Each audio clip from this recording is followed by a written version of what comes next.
ఆంధ్రప్రదేశ్ రాష్ట్ర ముఖ్యమంత్రి నారా చంద్రబాబు నాయుడు పోలవరం ప్రాజెక్టుపై స్థితిగతులపై చర్చించారు. ఆంధ్రప్రదేశ్ కు జీవనాడి పోలవరం అన్నారు. ఒక పక్క బాధ ఆవేదన ఈ ప్రాజెక్ట్ చూస్తా ఉంటే ఈ ప్రాజెక్ట్ ని ఆంధ్రప్రదేశ్ ఒక జీవనాడిగా పోలవరం ఆంధ్రప్రదేశ్ రాష్ట్రానికి ఒక వరంగా భావించి ఆ రోజు మనం శ్రద్ధ పెట్టాం. ఈ ప్రాజెక్ట్ వల్ల ఇది పూర్తి చేసుకుని నదుల అనుసంధానం చేసుకోగలిగితే ఈ రాష్ట్రానికి కరువు అనే మాట లేకుండా చేయొచ్చనే విధంగా మనం ఆలోచించి ప్రాజెక్ట్ ముందు తీసుకుపోయాం. ఆ రోజు కూడా చాలా దూరదృష్టితో నాకుండే అనుభవంతో ఎన్నికలైనాయి 2014లో. ఇక్కడ తెలుగుదేశం పార్టీ గెలిచింది, బీజేపీ తెలుగుదేశం పోతున్నాం. ఢిల్లీలో ఎన్డీఏ వచ్చింది. నేను మొట్టమొదటిసారిగా రిక్వెస్ట్ చేసింది, ఎందుకంటే నేను విజువలైజ్ చేశాను కాబట్టి 7 మండలాలు తెలంగాణలో ఉన్నాయి, కరువుకి ముంపు గురయ్యే మండలాలు. ఆ 7 మండలాలు కానీ మనకి ఇవ్వకపోతే 2 రాష్ట్రాలు జూన్ 2వ తారీఖు నోటిఫై అవుతాయి. నోటిఫై అయిన తర్వాత మళ్ళీ అసెంబ్లీ పోయి ఆ రాష్ట్రాలు ఒప్పుకుంటే తప్ప ఇది సాధ్యం కాదు. అందుకనే పట్టుబట్టి మీరు 7 మండలాలు ఇవ్వకపోతే నేను ప్రమాణ స్వీకారం కూడా చేయను, ఇంకా పోలవరం ప్రాజెక్ట్ కాదు అనే ఉద్దేశంతో నేను పట్టుబట్టి ఫస్ట్ కేబినెట్ చరిత్రలో NDA-2 బిజినెస్ స్టార్ట్ అవుతుంది. మినిస్టర్స్ ని స్వేరింగ్ చేసి ఎంపీ ఓట్ తీసుకో రెగ్యులర్ బిజినెస్ స్టార్ట్ అవుతుంది. అలాంటిది ఆర్డినెన్స్ ద్వారా ప్రెసిడెంట్ ఆఫ్ ఇండియాని కన్విన్స్ చేసి కొత్త ప్రభుత్వం ఆర్డినెన్స్ ఇవ్వాల్సిన అవసరం ఉండదు, ప్రెసిడెంట్ కూడా ఒప్పుకోడు. ఈ యొక్క అత్యవసర పరిస్థితిని ఆయనకు నచ్చజెప్పి ఒక కేబినెట్ మినిస్టర్స్ వెళ్ళి నచ్చజెప్పి తర్వాత కేబినెట్ పెట్టి ఈ యొక్క తీర్మానాన్ని పాస్ చేసి ఆర్డినెన్స్ తీసుకొచ్చి అది యాక్సెప్ట్ చేసిన తర్వాత పార్లమెంట్ సమన్ చేశారు. దానివల్ల 7 మండలాలు మనకు వచ్చాయి. ఆ 7 మండలాలు వచ్చాయి కాబట్టి మనం ప్రాజెక్టు కట్టగలిగాం. అప్పటికే ఈ ప్రాజెక్ట్ చాలా, ఒక మాటలో చెప్పాలంటే అనేక సంక్షోభాలు ఎదుర్కొంది. 2500లో ఈ ప్రాజెక్ట్ రాజశేఖర రెడ్డి గారు ప్రారంభించడం, అప్పుడే అవకతవకలు చేయడం, కాంట్రాక్టుల్ని క్యాన్సిల్ చేయడం, అక్కడి నుంచి ప్రాజెక్టు ఆటకెక్కడం, అక్కడి నుంచి వాళ్ళందరూ కోర్టులకు వెళ్ళిపోవడం. ఇక్కడ కూడా land acquisition project central place లో ల్యాండ్ ఎక్విజిషన్ చేయాలంటే వాళ్ళు కోర్టుకు వెళ్ళడం, right main canal left main canal కాలువలు తవ్వాలంటే వాళ్ళు కోర్టులకు వెళ్ళిపోవడం. ఎన్ని లిటిగేషన్లు పెట్టాలో అన్ని లిటిగేషన్లు పెట్టి 2014 కంటే ముందు కిరణ్ కుమార్ రెడ్డి ముఖ్యమంత్రి అయిన తర్వాత టెండర్లు పిలిచాడు. అదిగో కోర్టుకు పోయి గందరగోళం అయ్యి తర్వాత ఫైనల్ గా అన్ని కోర్టులు వెకేట్ వచ్చింది. ఆ సమయంలో విభజన జరిగిన సమయంలో ఇది నేషనల్ ప్రాజెక్ట్ గా విభజన చట్టంలో పెట్టారు. ఇన్ని నానా అవస్థలు పడి ప్రాజెక్టు ఇప్పుడే కాదు, ఈ ప్రాజెక్టు కన్సీవ్ చేసి చూస్తే 1940లోనే కన్సీవ్ చేశారు బ్రిటిష్ వాళ్ళు. అప్పటి నుంచి ముందుకు వెనక్కి రావడం, అప్పుడు కూడా 300 TMC నుంచి 700 TMC ఇంకా హైట్ కూడా పెంచి కట్టాలని చెప్పి అనుకున్నారు.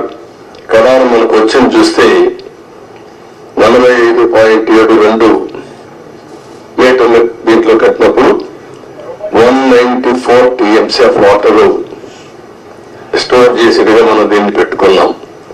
అంటే 194 TMC వాటర్ పెట్టుకుంటే 320 TMC ఆఫ్ వాటర్ వాడుకునే అవకాశం వస్తుంది. ఫ్లడ్ వాటర్ వచ్చినప్పుడు ఈ రిజర్వాయర్లు పంపించి అన్ని చేసే అవకాశం వస్తుంది. చూస్తే ఉత్తరాంధ్ర కానీ ఈ యొక్క ఈస్ట్ వెస్ట్ గోదావరి, కృష్ణా, గుంటూరు, ఒక మాటలో చెప్పాలంటే ఇవన్నీ కానీ సక్రమంగా వాడుకుంటే రాయలసీమకు కూడా కరువు ప్రాంతమైన రాయలసీమకి ఇక్కడ గోదావరి నీళ్లు వాడుకొని కృష్ణా వాటర్ వాళ్ళకి ఇచ్చే అవకాశం ఉంటుంది. అవసరమైతే భవిష్యత్తులో అన్ని సహకరిస్తే గోదావరి వాటర్ కూడా రాయలసీమ కూడా చేసే అవకాశం వస్తుంది. ఇది 15 lakh cusecs of water discharge, highest ఇది స్పిల్ వే మీద. 3 గ్యార్జెస్ ఉంది చైనాలో, దానికంటే ఎక్కువ. అది ప్రపంచంలో ఒక పెద్ద సక్సెస్ స్టోరీ. అక్కడ కూడా ఇదే రివర్ మార్చారు, అతిపెద్ద ప్రాజెక్టు పెట్టారు, మనం మాట్లాడుకుంటాం. దానికంటే ఎక్కువ వాటర్ ఈ స్పిల్ వే మీద డిశ్చార్జ్ అవుతుంది. గేట్స్ కూడా చూస్తే 48 number, 16 into 21 meters size, 320 metric tons weight కూడా. ఇవి కూడా ఒక పెద్ద ఛాలెంజ్ కింద బిగ్గెస్ట్ గేట్స్ డిజైన్ చేసి మనం ముందుకు పోయాం. ఇంకొక పక్కన మీరు చూస్తే మేజర్ రివర్ ని డైవర్ట్ చేయడం, రివర్ ని డైవర్ట్ చేసి స్పిల్ వేని తీసుకొచ్చి స్పిల్ ఛానల్లో మనం వదిలిపెడుతున్నాం. ఇంకొక పక్కన 99% వాటర్ ని డిశ్చార్జ్ చేసే అవకాశం ఉంటుంది. ఇలాంటి ప్రాజెక్ట్ అయితే 2014-19కి 72% మనం పూర్తి చేశాం. అయితే నేను డీటెయిల్స్ కి పోవడం లేదు, మెరిట్స్ మళ్ళీ మాట్లాడతాను. కానీ బాధంతా ఏంటంటే ఆ డేట్స్ కూడా మీకు మళ్ళీ ఇస్తాను నేను, మీరు కూడా స్టడీ చేయాలి. ఈ రాష్ట్రంలో ప్రతి ఒక్కరు కూడా అర్థం చేసుకోవాల్సిన అవసరం ఉంది. ఒక వ్యక్తి రాజకీయానికి ఉండదగ్గ వ్యక్తి కాని వ్యక్తి రాజకీయాల్లోకి వచ్చి రాష్ట్రానికి ఒక శాపంగా మారి, ఎందుకు నేను ఈ మాట వాడుతున్నానంటే ఇది ఒక ఉదాహరణ. పోలవరం కేస్ స్టడీ, ఇలాంటి చాలా జరిగాయి. అతిపెద్ద తప్పు కాదు, తప్పు కంటే కూడా ఒక శాపంగా మార్చేశారు ఈ రాష్ట్రానికి. మామూలు కాదు ఇది, క్షమించరాని నేరం కూడా. ఒక చిన్న తప్పు చేసేది అనుకుంటాం, అలాంటి పెద్ద ఇది చేసి డయాఫామ్ వాల్, ఇక్కడ ప్రెస్ లో మీరు చాలా మంది ఉంటారు. నేను దగ్గర 30 సార్లు వచ్చే 31సారి ఈ ప్రాజెక్ట్ కి. నా మనసంతా ఈ ప్రాజెక్ట్ మీద ఉంటుంది. అందరికంటే ఎక్కువ బాధపడే వ్యక్తిని నేనే. నా కష్టాన్ని బూడిదలో పోసిన పన్నీరుగా చేశారు. ఎందుకు ఈ మాట వాడుతున్నారంటే, పండగ రోజు కూడా నాగపూర్కి వెళ్ళి, ఇప్పుడు గట్కర్ అక్కడ ఉంటే వాళ్ళ ఇంటి దగ్గర ఉంటే పోయి ఆయనతో మాట్లాడి, అదే మాదిరిగా అప్పుడు ఉమాభారతి మినిస్టర్ అంటే ఆవిని కన్విన్స్ చేసి, ఎక్కడ ఎలాంటి అడ్డంకులు లేకుండా అన్ని అడ్డంకులు, ఇక్కడ కూడా ఒకసారి 2 సార్లు అయితే ల్యాండ్ ఎక్విజిషన్ అప్పుడంతా కూడా కొంత ట్రబుల్స్ క్రియేట్ చేస్తే వాళ్ళందరినీ పిలిపించి నయానా భయానా చెప్పి వాళ్ళకి కన్విన్స్ చేసి వాళ్ళకు లిబరల్ గా రీహాబిలిటేషన్ కానీ రిలీఫ్ కానీ ఇచ్చి మొత్తం చేశాం. ఇది చేసిన పని మీరు చూస్తే ప్రభుత్వం వస్తానే రివర్స్ టెండరింగ్ అన్నారు. వచ్చిన వెంటనే అదే రోజు, ఒక మాటలో చెప్పాలంటే సేమ్ డే, ఏజెన్సీని మార్చేస్తామని చెప్పి స్టేట్మెంట్ ఇచ్చారు. 4-5 రోజుల్లో ఇక్కడ నుంచి ఏజెన్సీని వైండప్ చేసి బయట పంపించారు. ఉండే స్టాఫ్ అంతా మార్చేశారు. ఆ ప్రిన్సిపల్ సెక్రటరీ, ఇంజనీరింగ్ చీఫ్ అందరినీ మార్చేశారు. అక్కడి నుంచి ఎవ్వరికి తెలియని వ్యక్తులు పెట్టేశారు. ఇక్కడ 19-20 వరదలు వచ్చాయి. వస్తే ఎంత తీవ్రంగా వస్తాయో మనందరికీ తెలుసు. 2 సార్లు వరదలు వచ్చి మొత్తం మీరు చూస్తే దగ్గర డయాఫామ్ వాల్ 4 చోట్ల బ్రీచ్ అయిపోయింది. 35% డ్యామేజ్ అయింది. మనం ఆ రోజు ఈ యొక్క డయాఫామ్ వాల్ మీరు ఒక్కసారి చూస్తే మొత్తం 446 కోట్ల రూపాయలతో డయాఫామ్ వాల్ వాటర్ ఫుటింగ్ లో అప్పుడు కూడా ప్రాబ్లమ్స్ ఉంటే 2 సీజన్లో పూర్తి చేశాం. ఆ డయాఫామ్ వాల్ కాపాడవలసినటువంటి ప్రభుత్వం కాపాడకుండా ఇష్టానుసారంగా ప్రాజెక్టు యొక్క ఫేట్ తో ఆడుకొని ఇప్పుడు మొత్తం ఈ డ్యామేజ్లు అయితే ఆ డ్యామేజ్ కూడా కనుగొనడానికి ఒక 1 year పట్టింది. గవర్నమెంట్ ఆఫ్ ఇండియా చాలా సార్లు చాలా స్పష్టంగా మీరు మార్చద్దంటే అవన్నీ కరెస్పాండెన్స్ రేపే నేను మాట్లాడతాను. ఇప్పుడు నేను డీటెయిల్స్ పోవడం లేదు. బ్రాడ్ గా కాన్సెప్ట్ ఫస్ట్ టైం ఇన్ఫర్మేషన్ ఇక్కడికి వచ్చాను. I have seen the project. మామూలు వాళ్ళైతే అర్థం కాదు. నేను ఒక 100 సార్లు ఈ ప్రాజెక్ట్ గురించి రివ్యూ చేసి ఉంటాను. 30 times ఇక్కడికి వచ్చి ప్రాజెక్ట్ లో చూశాను. అడుగడుగున అన్ని నిర్ణయాలు నేను భాగస్వామిని అర్థం చేసుకోగలిగాం. ఈరోజు ఒక పక్కన డయాఫామ్ వాల్ 3 bits లో పోతే ఇప్పుడు ఆల్టర్నేటివ్స్ ఏంటంటే నియమనిషాలు లెక్కేసే పరిస్థితికి వచ్చారు. ఇందులో ఆ 2 బిట్లు కానీ ఎక్కడికక్కడ ఒక parallel D wall diaphragm wall హైట్కి ఎక్కడ డ్యామేజ్ అయిందో దానికంటే ముందు ఒక ప్యారలల్ గా పెట్టి దాన్ని కవర్ చేస్తే 447 కోట్లు అవుతుంది. మామూలుగా మనం ఖర్చు పెట్టింది 446 కోట్లు. ఇప్పుడు రిపేర్ చేయడానికి 447 కోట్లు.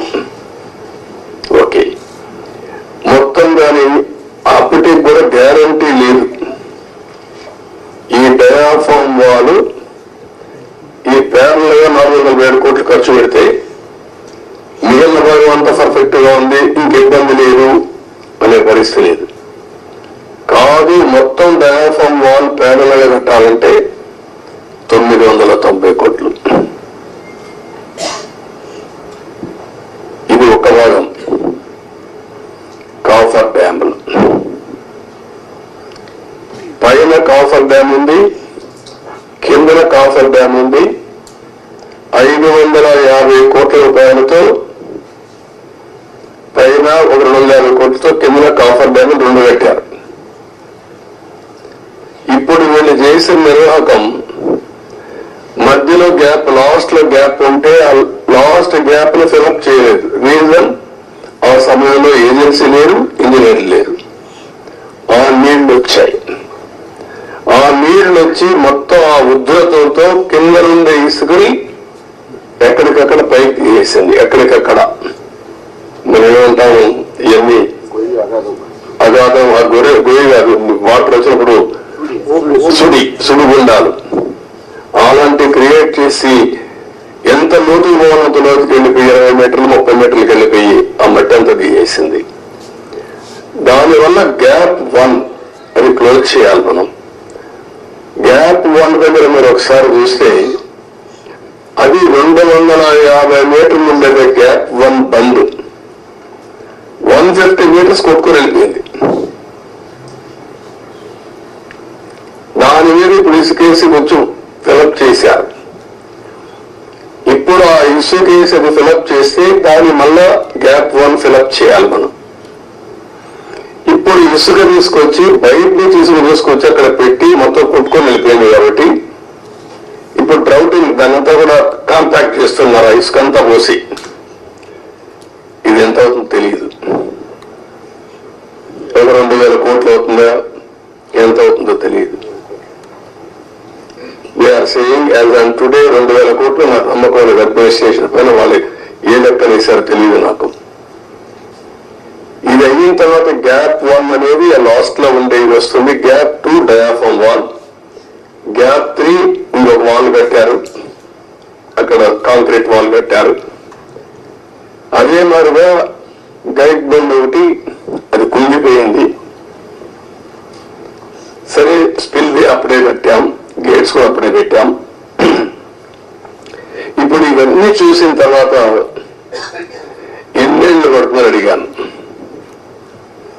ఆ రోజు కానీ కంటిన్యూ అయి ఉంటే 2020 ఎండుకు పూర్తి అయిపోయింది ప్రాజెక్ట్. ఈరోజు 5 ఏళ్ళు అయిపోయింది. ఇప్పుడు ఎప్పుడు అవుతుందంటే 4 సీజన్లు కావాలంటున్నారు మినిమం. 4 సీజన్లు అంటే 4 ఏళ్ళు. అన్ని సభ్యులుగా జరిగితే మళ్ళా ఒక వ్యక్తి రాష్ట్రానికి ఒక శాఖంగా ఎట్లా మారుతారనేది ఇది ఒక కేస్ స్టడీ. రాష్ట్రంలో ప్రతి ఒక్కరూ ఆలోచించాలి. నేను డిస్కస్ చేస్తాను. ఇంకా మేజర్ కంటూర్స్ మాత్రం నేను మాట్లాడుతున్నా. మామూలుగా చాలా మందికి అర్థం కాదు కానీ సబ్జెక్టు ఇవన్నీ చూసిన తర్వాత నాకు ఫస్ట్ నుంచి టచ్ లో ఉన్నాను కాబట్టి అర్థం చేసుకోగలుగుతున్నా. ఇవన్నీ కూడా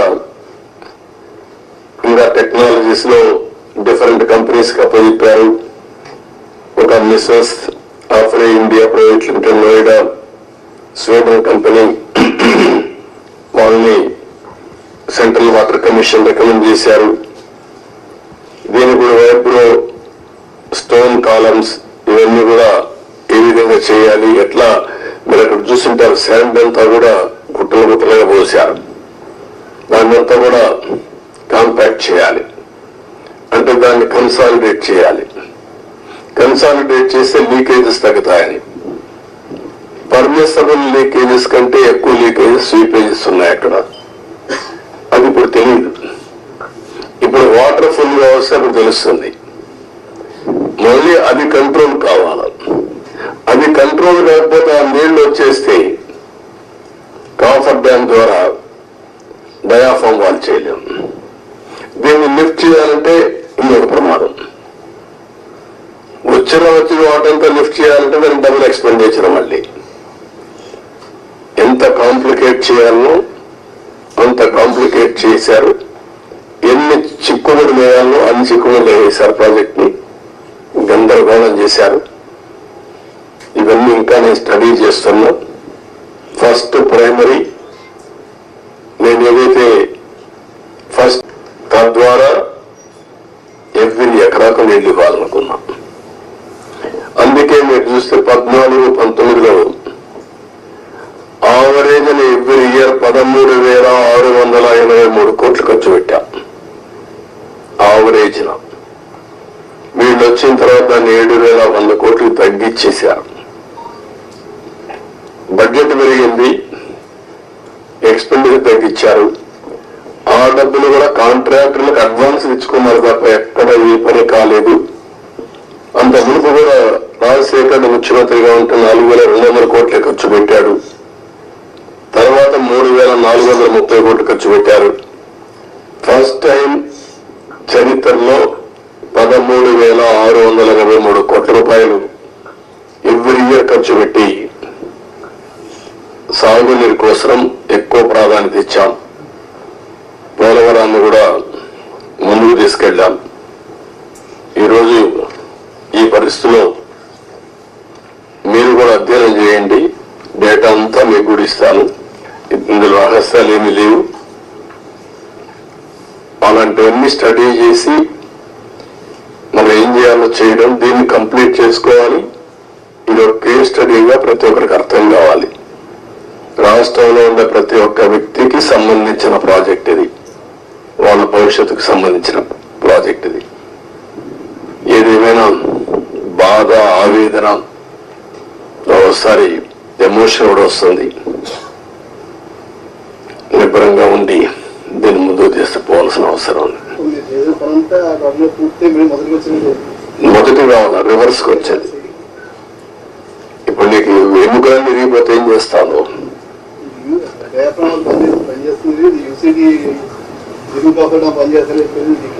అది లేదు, అప్పర్ కాఫర్ డ్యామ్ లేదు, లోయర్ కాఫర్ డ్యామ్ లేదు, గైడ్ బండ్ ప్లస్ గ్యాప్ 1 సగం కొట్టుకొని వెళ్ళిపోయింది. ఒకటి కాదు, అస్తవ్యస్తమైన పరిస్థితి. సార్ రివర్స్ టెండరింగ్ అన్ని చేశారు కానీ డబ్బులు అన్ని ఆదా చేస్తున్నామని చెప్పి వేరే సంస్థలతో పని చేయించారు. ఇప్పుడు దానివల్ల ఆదాయం ఎంతండి? ఇప్పుడు కథనంగా ఖర్చు అయిపోతుంది ఎంతండి? నేను ఏమంటానంటే ప్రాజెక్టు కొట్టుకోవడం రివర్స్ టెండరింగ్ మీరు అర్థం చేసుకోవాలా.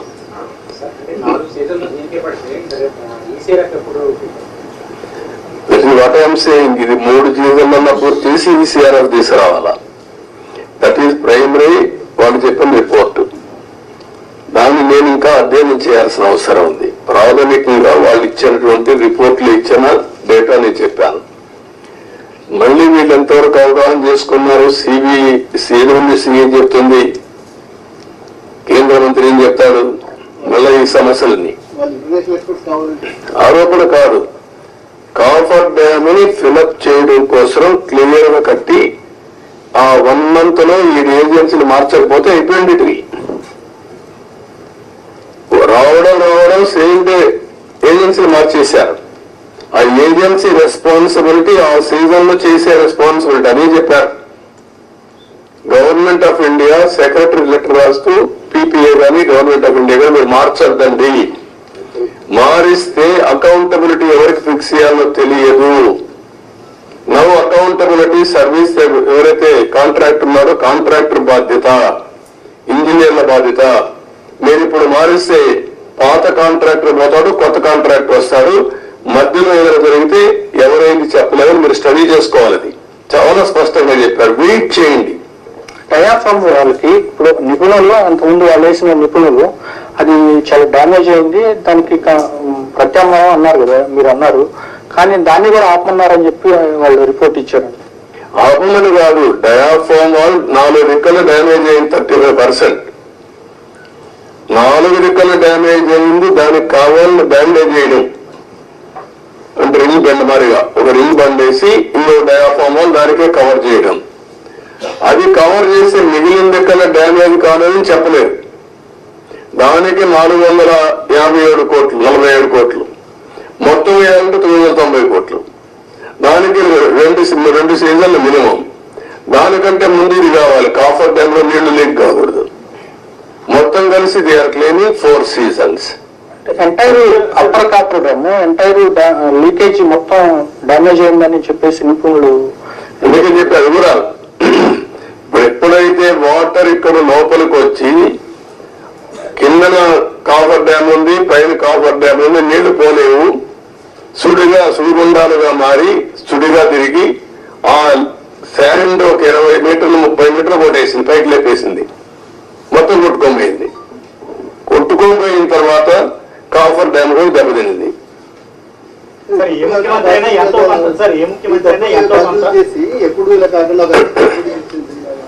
అంటే ఏం చేయాలి?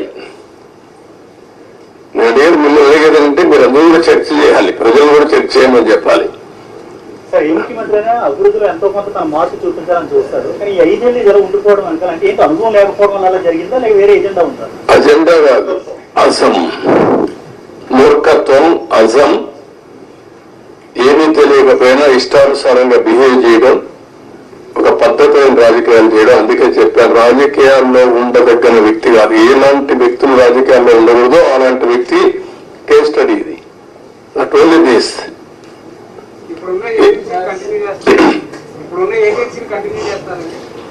ఏజెన్సీ కర్దేవుడు ఫస్ట్ ఆఫ్ ఆల్ ఏంటిది? ఈ 2 రోజులు మీరు ఆలోచించాల్సింది. తర్వాత ఏజెన్సీ కథ. నేను కూడా ఏజెన్సీ మార్చేస్తా ఎంత నా దగ్గర అధికారం ఉంది, ఒక నిమిషమే. కానీ అది కాదు కదా. ఎట్లా మీరు కూడా ఆ రోజు కూడా ఎవరు మీరు మాట్లాడలా, మీకు భయం, అది వేరే విషయం. నేను మిమ్మల్ని తప్పడం లేదు, అందరినీ భయభ్రాంతం చేసి ఇప్పుడిప్పుడే నేను మీ ముఖాల్లో కొంచెం నవ్వు ఏదో మాట్లాడతామని ధైర్యం అవన్నీ వచ్చాయి. ఒక్క వ్యక్తి కానీ ఏమన్నా మిమ్మల్ని కాదు, నన్ను కూడా అనలేదు.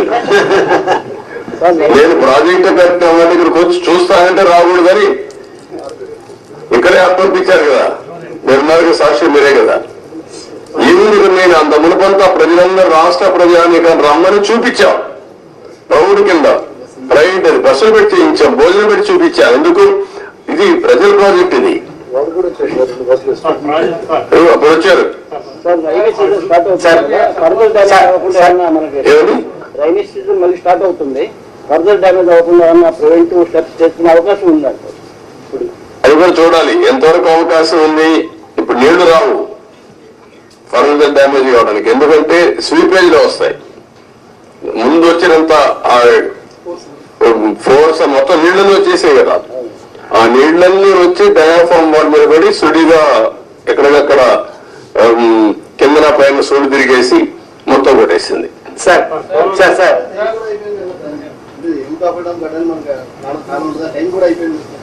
ఇప్పుడు చేయలేదు, ఏం చేయలేదు. November December season is over. Sir sir 2019 నుంచి సార్ ఎవరి దగ్గర చేద్దాం? Good point. బాధ్యత ఉండాలి కదా వ్యక్తులకి, ఉండాలి. అదే దాని మీద డిబేట్ చేయమన్నా ప్రజల్ని. సార్ సీఎం గారు గత ప్రభుత్వంలో ముఖ్యమంత్రి గారు ఒక రకంగాను, ఒక మంత్రి అనిల్ గారు ఒక రకంగాను, ఇంకో మంత్రి ఏమో వ్యంగ్యంగాను పోలవరం దేని గురించి ఇచ్చేశారు. మనకు దాని డిఫరెన్స్ గా ఏం చేయకూడదు అంటే ఇప్పుడు ఏం చేయాలని నేను అడుగుతాను మిమ్మల్ని. నేనేం చేయాలని నేను కూడా ఇంకా అధ్యయనం చేస్తున్నా. ఈ రోజు ఒక మాట చెప్పి రేపు ఒక మాట చెప్పి డయాఫామ్ అంటే అది ఎక్కడ కనపడలేదు నాకంటే. అలాంటి మంత్రులు చూసాం, డయాఫామ్ వరకు కనపడలేదు మంత్రి. సార్ 2019 నుంచి 2024 వరకు సార్ 2019 నుంచి 2024 వరకు పోలవరం ప్రాజెక్టులో జరిగిన అక్రమాలపై ఏదైనా కమిటీ వేసే అవకాశం ఉందంట. అరే కమిటీ వేద్దామయ్యా, అది కాదు కదా మిమ్మల్ని మీరంతా కూడా ఏంటంటే మీరు కూడా ట్రెడిషనల్ గా ఆలోచిస్తున్నారు. మీకు కన్సర్న్ కనపడాలి నాకు. ఎంక్వైరీ చేసేయండి, యాక్షన్ తీసుకోండి, ఏం చేస్తారు మీరు. ఇంత డ్యామేజ్ జరిగింది, ఇన్ని వేల కోట్లు, ఇంత ప్రజల భవిష్యత్, ఇది ఎంత అన్యాయం జరిగింది. అది మీరు డిస్కస్ చేసే బదులు మీరు కూడా ఒక ఎంక్వైరీ చేసేయండి, ఎప్పుడు చేస్తారు చెప్పండి, ప్రాజెక్టు ఎంత అవుతుంది చెప్పేయండి అంటే నాకేదో పెద్ద నన్ను నాకు తెలిసినప్పుడు రాసిడానికి. సార్ నిర్వాసితులకు సంబంధించి సార్ ప్రాజెక్ట్ గురించి ఒక విషయం పక్కన పెట్టిన నిర్వాసితుల గురించి ఏంటి సార్? అది కూడా ఇది అది అన్ని లింక్డే. ప్రాజెక్ట్ కట్టకపోతే డబ్బులు ఇవ్వలేరు కదా, గవర్నమెంట్ ఆఫ్ ఇండియా కూడా ఇవ్వదు కదా, వాళ్ళకు అన్యాయం జరిగింది కదా. రోజు రోజు పెరిగిపోతుంది ఖర్చు కూడా. మళ్ళీ ఇప్పుడు వాళ్ళకి అప్పుడే కానీ ఇచ్చుంటే తక్కువ అమౌంట్ అయ్యేది. రోజు రోజు అమౌంట్ పెరిగింది, R&R పెరుగుతా ఉంది, ల్యాండ్ ఎక్విజిషన్ పెరుగుతా ఉంది. వెరీ కాంప్లికేట్ చేసేసారంటాను ప్రాజెక్ట్ ని. Sir one question 1 minute. 12,000 crores from the center. You seem to be having good relations with the Prime Minister. Are you going to have any influence with the Prime Minister to get the 10,000 crores for the Polavaram project? అయిపోతుంది. 10,000 కోట్లు నీకు ఇస్తాను, మీరు చేసేస్తారా? Sir, that amount is No, pending. what I am asking you, are you able to study the project? First of all ఇక్కడ press కూడా మీరు గుర్తుపెట్టుకోవాల్సింది, హాఫ్ హ్యాండెడ్ గా హాఫ్ హార్టెడ్ గా కాకుండా కొంచెం స్టడీ చేసి కన్స్ట్రక్టివ్ గా పాజిటివ్ గా సజెషన్స్ ఇవ్వండి. ప్రాజెక్ట్ కంప్లీట్ చేయాలి, నష్టం చేసిన వ్యక్తులపై చర్యలు తీసుకోవాలి. At the end of the day రాష్ట్ర భవిష్యత్తు, నేషనల్ ఇంట్రెస్ట్ కూడా కాపాడుకోవాలి. సార్ వన్ క్వశ్చన్ సార్, ఇప్పుడు 441 crores 990 crores రెండు ఆప్షన్స్ చెప్పారు. వాటికి సెంట్రల్ గవర్నమెంట్ నుంచి అసిస్టెన్స్ వచ్చే అవకాశం ఉందండి? ఇంత డ్యామేజ్ వాళ్ళు ఏమి చెప్పారు, ఏం చెప్తారు, ఇంతలో మాట్లాడలే కదా. నేను సీఎంఏ మొన్నే ఫస్ట్ విజిట్ వచ్చాను, అర్థమైంది కాబట్టి అర్థం చేసుకున్నాను. ఇప్పుడు వాళ్ళతో మాట్లాడి దీన్ని ఏ విధంగా ఫైనలైజ్ చేయాలి. అకౌంట్ మంత్రిగా మారాడు, లాస్ట్ టైం ఉన్న మంత్రి ఇప్పుడు లేడు, ఇదంతా కొత్త. కాస్త కోసం అందరికి మధ్య నేను ఒకరిగా సబ్జెక్ట్ ఉన్నాను అంతే. ముందు ప్రారంభించి ఇప్పుడు 4వ మంత్రి కేంద్రంలో, 3 మంత్రులు అయిపోయారు ఈ ప్రాజెక్ట్ వచ్చిన తర్వాత. 4th మినిస్టర్ వచ్చారు ఇప్పుడు. ఇవన్నీ ఆల్ ప్రాబ్లమ్స్ ఉన్నాయి, బట్ ఏ విధంగా సార్ట్అవుట్ చేయాలో సీరియస్ గా తీసుకుంటున్నా. అదే సమయంలో రాష్ట్రంలో ప్రజలకు అర్థం కావాలి, రెండు బ్యాలెన్స్ కావాలి. నేను అందుకే చెప్పాను, జగన్మోహన్ రెడ్డి లాంటి వ్యక్తులు రాజకీయాలకు కానీ, ఒక నాయకుడు గా ఒక రాష్ట్రాన్ని లీడ్ చేయడానికి అర్హత లేదనడానికి ఇవన్నీ ఉదాహరణలు. మేమేదో ఎలక్షన్ లో 164 సీట్లు రావడం ఒకటే కాదు, వీళ్ళ బిహేవియర్, వీళ్ళ యొక్క ప్రవర్తన ఒక్కసారి మీరు కానీ ముందు నుంచి ఆలోచిస్తే ఈ ప్రాజెక్ట్ ఒక కేస్ స్టడీ మీకు అందరికి, మీరు కూడా విట్నెస్. కనీసం ఇక్కడికి వచ్చి ఎప్పుడైనా ఈ 5 ఏళ్ళలో ఒక్క రోజైనా పుస్తకాలు పెట్టా ఈ ప్రాజెక్ట్ ఏం చేశారు చెప్పారా? ఎక్కడా లేదు. ఎక్కడా పెట్టలేదు, ఇక్కడ పెట్టలేదు, ఎక్కడా లేదు.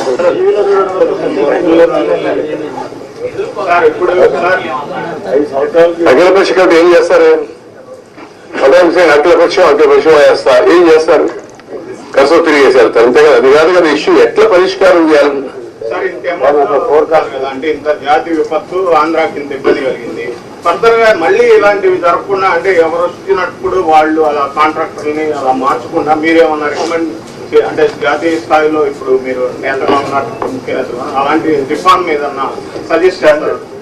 అదేమా అన్ని మాట్లాడు ఇప్పుడు, అది కూడా దానికి అలాంటి డెమోక్రసీలో మనం ప్రజలు విజ్ఞతతో మనం ఓట్లేశారు, ఆ ప్రజలే లాస్ట్ టైం ఓట్లు వేశారు కాబట్టి లైసెన్స్ వచ్చింది డ్యామేజ్ చేయడానికి. ఇదో కేసు స్టడీ అంతే. గవర్నమెంట్ ఆఫ్ ఇండియా చట్టాలు తేవడేముంది, అన్ని రాష్ట్రాలకు తేలేరు కదా. ఒక రాష్ట్ర ప్రభుత్వం, కేంద్ర ప్రభుత్వం తప్పు చేసిన పనిష్ చేయాలి. ఎవరు పనిష్ చేయాలి? ప్రజలు పనిష్ చేశారు, సరిపోతుందా?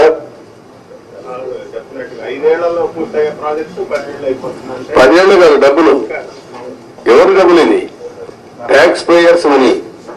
ప్రాజెక్ట్ సేఫ్టీ ఇదే థ్రెట్, అన్ని ఉన్నాయి. మాట్లాడదు. Thank you sir. మాకు మంచి సమాచార శాఖకి మానవతా కన్స్ట్రక్షన్ రంగాలలో దశాబ్దపు అనుభవంతో కస్టమర్ల మరియు శ్రేయోభిలాషుల మన్ననలను నమ్మకాన్ని గెలుపొందిన సంస్థ విఆర్ఆర్ కన్స్ట్రక్షన్స్. నాణ్యతకు నమ్మకానికి మారుపేరు VRR constructions. Independent houses, apartments, villas అన్ని రకాల హంగులతో అలరించే అద్భుతమైన వెంచర్స్ తో పాటు అందరికీ అందుబాటు ధరలో సొంత ఇంటి కలను సాకారం చేసే నమ్మకమైన సంస్థ VRR constructions. Please visit VRR constructions, వరటెక్స్ plaza near Radhika theatre, ECL X Road, Hyderabad. Call to 910088555512, 9100885559.